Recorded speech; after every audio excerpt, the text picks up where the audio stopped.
Salut, bienvenue dans Jeu de puissance. On va parler de la série entre l'Avalanche du Colorado et les Predators de Nashville. L'Avalanche du Colorado qui a peut-être une bête noire avec les Predators de Nashville. Et oui, en saison régulière, ils ont joué 4 fois et 3 victoires pour les Predators. Bon, à chaque fois, ça a été un peu serré, hein. Une victoire 5-2, donc ça c'était la moins serrée, mais ensuite ça a été 2 victoires, une en fusillade et une en overtime, 5-4 pour les Predators. Donc ça pourrait être plus serré que ce qu'on pourrait penser, vu que l'Avalanche a quand même un peu roulé sur la ligue, hein. Bon, il n'y a que les Panthers de la Floride qui ont fait mieux, mais l'Avalanche du Colorado, même s'ils étaient un peu en dedans lors des 2 dernières semaines, a roulé quand même un peu sur la ligue. Et en plus, l'Avalanche du Colorado a plutôt l'habitude de perdre au 2e tour. Ça fait 3 ans de suite qu'ils se qualifient pour les playoffs et qu'ils perdent au 2e tour. Il faudra peut-être passer ce stade si on veut aller plus loin. Et en plus, c'est à peu près la même structure qui a fait ces 3 playoffs.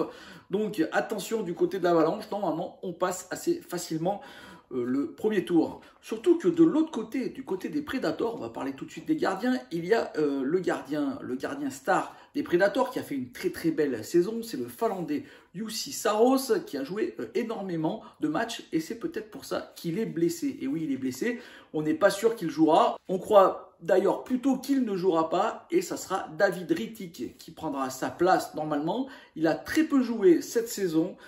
Bon, c'est un gardien à moyen, on va dire, et qui n'est pas au niveau de Juuse Saros comme cette année. Il l'a montré quand il jouait du côté des Flames de Calgary, que ce n'était pas non plus exceptionnel.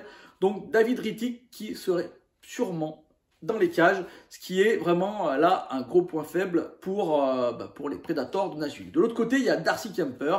Darcy Kuemper qui a subi quelques critiques en milieu de saison, mais il a très très bien fait en fait. On s'aperçoit qu'au niveau des stats, il est à peu près au niveau des meilleurs gardiens de la NHL. Donc de ce côté-là, on est plutôt bien fourni du côté de l'Avalanche du Colorado. Ensuite, on va parler de la défense. Et oui, car c'est 2 belles défenses avec des défenseurs très importants, peut-être les meilleurs défenseurs de la ligue des 2 côtés dans chaque équipe. On a le meilleur défenseur de la ligue en termes de points, c'est Roman Josi. Roman Josi, le Suisse, qui a été le leader en termes de points de la ligue, qui a fait vraiment une année exceptionnelle, 96 points pour lui, 23 buts, vraiment très très impressionnant. Et de l'autre côté, il y a le jeune Cale Makar qu'on commence à connaître, hein, qui est vraiment très très impressionnant d'un point de vue défensif, mais surtout offensif, qui lui a été le meilleur buteur du côté des défenseurs avec 26 buts.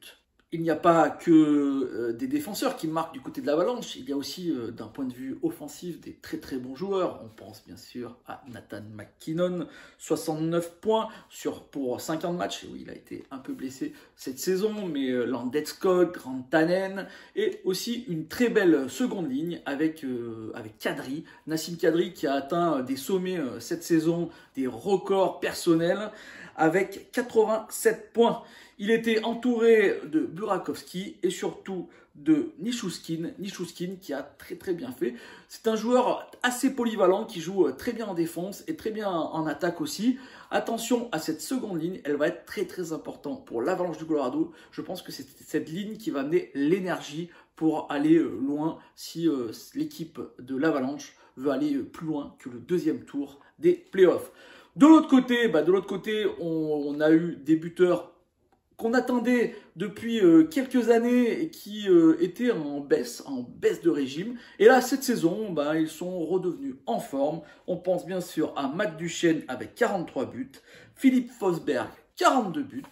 On a aussi un petit jeune qui a très très bien fait, c'est Tiner Janot, 24 buts. Alors là, voilà, je crois que c'est peut-être un des meilleurs buteurs pour les jeunes. Je crois même que c'est le meilleur buteur pour les jaunes, à vérifier, mais ça doit être vraiment le cas.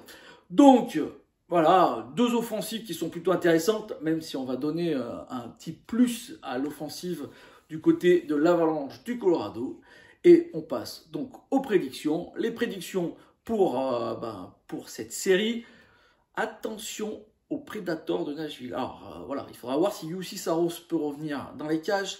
Si c'est le cas, attention, ils peuvent créer la surprise. Vraiment, hein, je ne dis pas ça pour faire peur juste les fans de l'Avalanche, mais je pense qu'ils peuvent créer la surprise.